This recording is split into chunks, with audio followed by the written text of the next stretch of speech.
Let's hear from Jurgen Klopp and Ole Gunnar Solskjaer.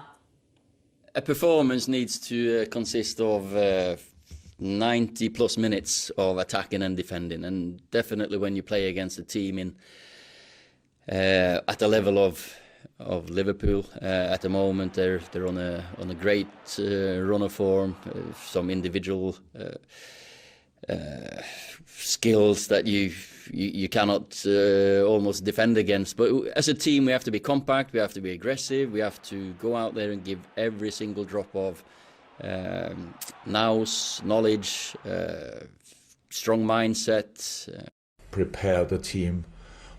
All around the world, we all love watching it, but you've actually played in this fixture, Andrew. What was it like? How different was it to all other games? Special.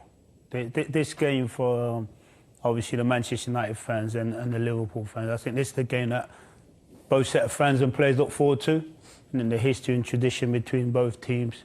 I think I was very, very fortunate, obviously, when I was playing, because, you know, we were the stronger team, we were the dominant team in the Premier League.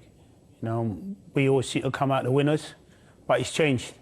And watching Liverpool now, it does hurt me to say it, and I'm not going to lie, but I enjoy watching them play. I think what they have up front, the three boys up front are real special, and Salah, I think he's up there as one of the best players in the world at this present moment in time. Well, before we talk about the here and now, let's just reflect on your time playing in this fixture, because you scored some wonderful goals. 4 in this fixture in the Premier League, Andrew. What did these goals mean to you? Yeah, joining Manchester United, I didn't realise what it was all about until I actually understood it. And like I said, the rivalry is so fierce, and it's a great game to play in. You know, it's played at a great tempo. There was always goals, you know, in the era I was playing. Over recent years, there's not been many goals. So I don't think both teams have been as attacking. You know, but I'm hoping that this is going to open up a little bit more now. We're going to see more goals. I asked you a moment ago off camera whether you'd lost any of these fixtures, and you said you didn't remember them. So I like the fact you put those 2 defeats against Liverpool to the back of your mind. I have to, considering what I played 10 times and lost 2. Come on. That's pretty good. Come on, I'll take that all day long. I don't think some of the other boys have got that kind of record. So I'm very, very happy. It's very decent. And Leanne, as a Manchester United fan, you make that very well known. How are you feeling ahead of this one? Nervous. I'd be lying if I say I wasn't nervous, but, you know, I think obviously Ole Gunnar Solskjaer's come out a lot under pressure this year, as of the team, but I think that win against Atalanta was big. It was. I mean, I know people were saying we went obviously 2-0 behind, 2-0 down, but I think it shows you how much it meant. You saw Cristiano Ronaldo at the end of the game. This is someone that's won 5 Ballon d'Ors, won everything you can, and he's on these knees, you know, cheering and celebrating. So I think that win can hopefully catapult us into a place we know we can be at.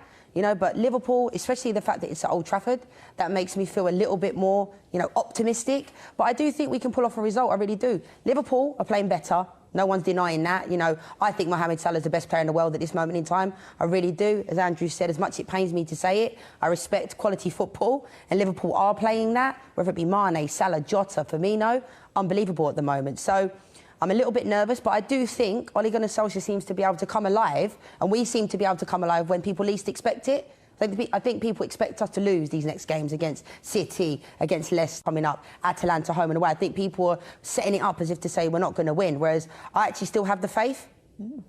OK, it's interesting because there are so many ways you can look at this. You've got some United fans that look at that comeback against Atalanta on Wednesday night and think, right, this could actually propel us into this tough run of fixtures. And then you've got other fans who are looking at it and saying, actually, that comeback just papers over the cracks of what's actually not been a good season at all for United. Yeah, and again, I don't think that's necessarily a contradiction. I think everyone knows that United are not the perfect team. They're dysfunctional to a certain extent. They have great players, but do they have a great team? Absolutely not. And who is to blame for that? Is it the recruitment, or is it the guy who's actually trying to get the players to play collectively? And that's why the big question mark still seems to be coming back all the time. And the problem is, if you have a manager that gets questioned again and again, then by definition he can't be the best manager in the job. Because it's Manchester United, though, because yeah, but that's the we job. went on this away, you know, record of like not losing a game, and no one even knew that. But I know it's Manchester United, and people highlight Manchester United way more than other teams. It's not just because I'm a fan of Man United, it's the truth. You know, it is one of the biggest clubs in the world, and everybody knows that. And I think Ole Gunnar Solskjaer's pedigree before Man United. I think that's why people don't think he's set up to be... He's not a Klopp, is he? He's not a Tuchel, he's not a Guardiola. We know that. But he seems to have brought a little bit of happiness back to the team, which is great. But I want to see us win something. Is it enough? No, it's not. It's not enough. But if you look at, obviously, since Sir Alex Ferguson retired, if you look at the managers we had, no one's been good enough. We've got to be brutally honest here. No one's been good enough. And every manager who's been given the opportunity, everyone's is rubbish. Give someone else to go. And this is Mourinho we're talking about as well, and Van Gaal. And there you go. And that's what the media have done as well. Don't forget, the media push a lot of this. Yeah, it's media-driven. No, he's not good enough. Man United needs someone else. More attractive football. Get back to the old style of playing for Manchester United. Well, the manager who did that's retired. So there's no other manager who can come in and do exactly the same thing. So I think with Manchester United, we can't be prepared to keep sacking managers, because that's not Manchester United. So them sticking with Ollie, he's my ex-teammate and I get on extremely well with him. Give him a chance. How long? How long? How long's a piece of string? It's been 3 years now. How long's a piece of string? No, I'm asking, how long would you... Because if you were in charge, when would you like to see him being competitive in the biggest trophies? Of course I want to see him competitive now. I think Manchester United have to try and win something end of this season. I genuinely do believe that. End of this season, Manchester United got to be prepared or be in the race to be winning something. Otherwise, question will be asked. Because this is Manchester United we're talking about. And rightly so. But I look at what he's up against now. Liverpool, Manchester City, they've moved on so much. And you turn around and say to yourself, come on, man, how are you going to catch these guys? These are teams that are recognisable for their style of play. Yes. You know who they are because they have really strong managers playing a very strong football. These guys are completely in control of their dressing rooms. All these things are not really quite there with But we don't have Ollie. a style of play. This is the problem.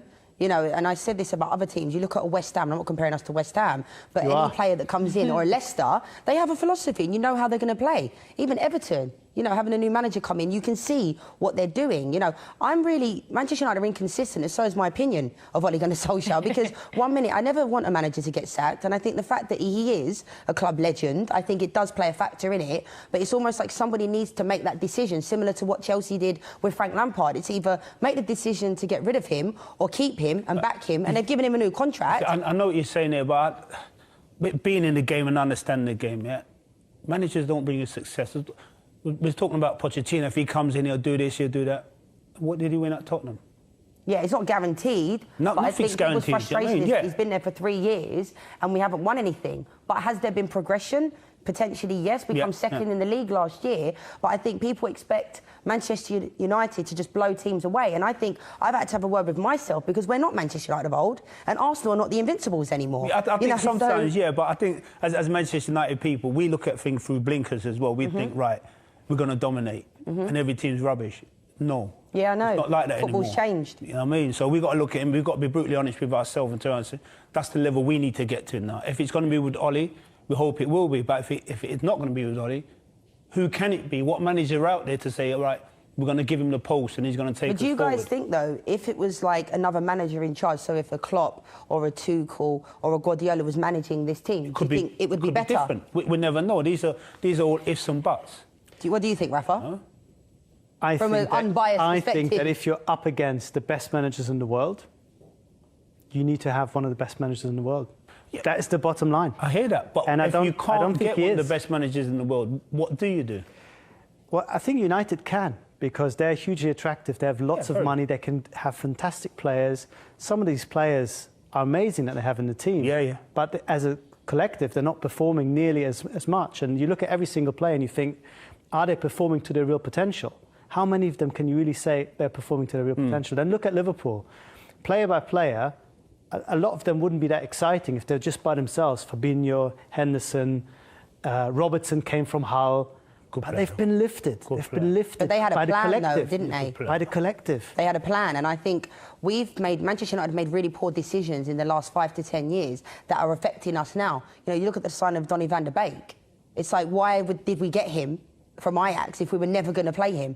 Why did we do that? What kind of a decision is that? He's a good I don't player think he's as a well. bad player. He's a good player. But everyone now thinks he's not good enough for Manchester United because he's coming on for 2 minutes, he's not getting any minutes. But what kind of decision is that? Why did we get him? And that goes back to what was the philosophy of what we're trying to do, because you can't just get players and just throw them in there and expect them to perform. There has to be a plan of where's Sancho going to play? Why did we get Sancho? We were talking about this, how you know Sancho well, the German Bundesliga expert. He's best coming off the left, and that's where Cristiano Ronaldo plays. So who do you sacrifice? Because I don't think you sacrifice Cristiano Ronaldo. There's no joint-up thinking, that's the problem.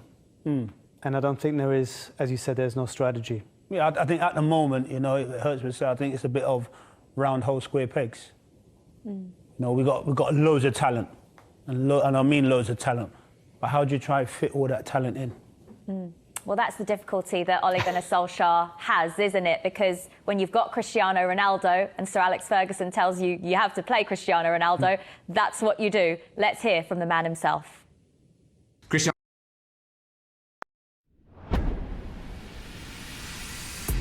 البحر واسع كله بيرمي الشبك في شبك يشبكك يسحبك والشبك في الثانية يغرقك وانا جاي اقطع كل الشبك واحدة واحدة انا سابق راكب الخط انا سايق مقفل عداد الدقايق من غير مجهود انا فارق ناس بيكوكيكس على الرايق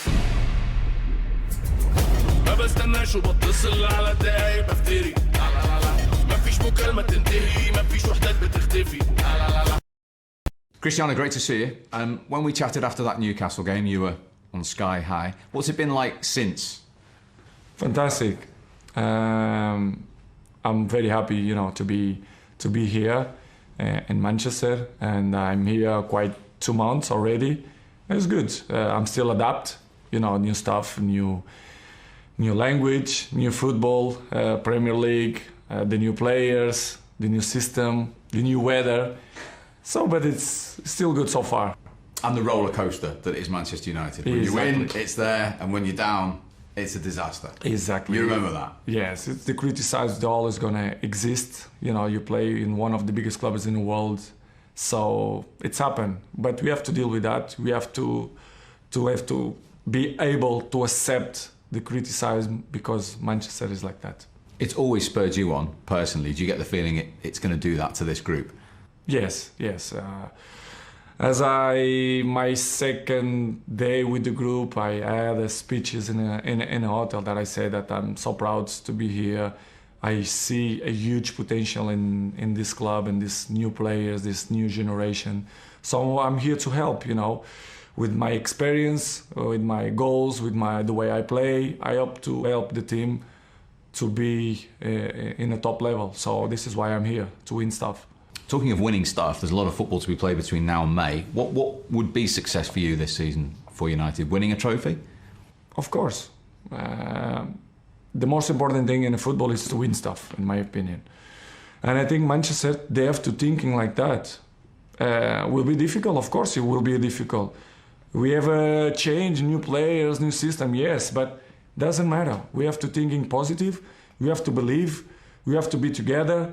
If we have to sacrifice for something for the club, we have to do it. If not, it will be impossible to win stuff. But I think we have a huge potential. We have amazing players, and you have to believe high. We have to believe big. And I hope, to be honest, to win something this year. Talking of big clubs, this weekend when Manchester United meet Liverpool, you've been there, done it. Remember 07-08 when you scored at Old Trafford against them. How much are you looking forward to experiencing this fixture again, and what is it like for a United player to play Liverpool? Well, it's always good to play against big teams, not just only Liverpool, but Chelsea or Arsenal. It's always tough and good, and the motivations come by himself. So it's good. I hope after the Wednesday night that Sunday we can continue with this vibe, with this positivism. Will be tough because Liverpool have good team and they are in the top of the league. But we play in home. We have to believe that will be a tough game, but it's possible to win. We have to play good, compact, to don't concede goals, and we will see what's going to happen. But you can remember how special these fixtures are between Very special. These two teams. I know when we play against Liverpool, Anfield or in home, it's always special because it's one of the the best teams not only in Europe but in the world as well. So will be tough, and I hope, fingers crossed, that we can have 3 points in this game.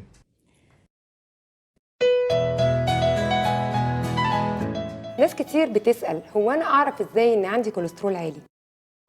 The little smile on his face there when he was reminded of his goal against Liverpool, that was quite nice, wasn't it? Look, he's going to have a tough job scoring against that Liverpool defence. How do they stop him? I think if Manchester United watched the video of the game against Atletico, you know, how it caused them problems. Look, every defence is going to, I mean, every now and then have an off night, you know, and I think with his qualities, he could have a game when he's not too involved, you know. Midweek, Atalanta wasn't really involved, and then he gets a fantastic header because he has that quality. He only needs half a chance, you know. So he'll know what to do because he's played against those kind of players week in, week out for the past 10 years, and he'll really be looking forward to it. But we have seen that other teams have already been able to stop him this season, Rafa, so he doesn't score in every game. No. And he can't because he's human. He's reliant. Also, he needs a bit of service. He's not going to be picking up the ball like Messi. Sorry to bring him up, but no, I like Messi. And go past 5 players. That's not his game. He needs to be in the box on the last ball. He's only going to touch the ball once in attack. That's the score.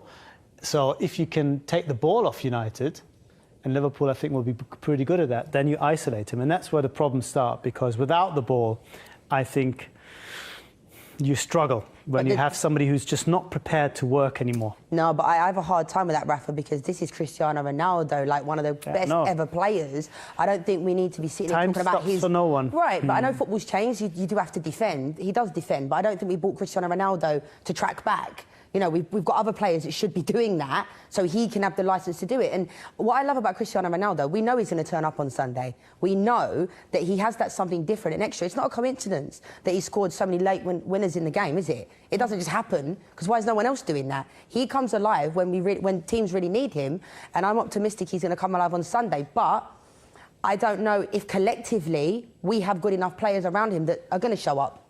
I don't know about that. I think, you know, this is a game that it doesn't really matter what form you're in. You know, this is very much a derby game.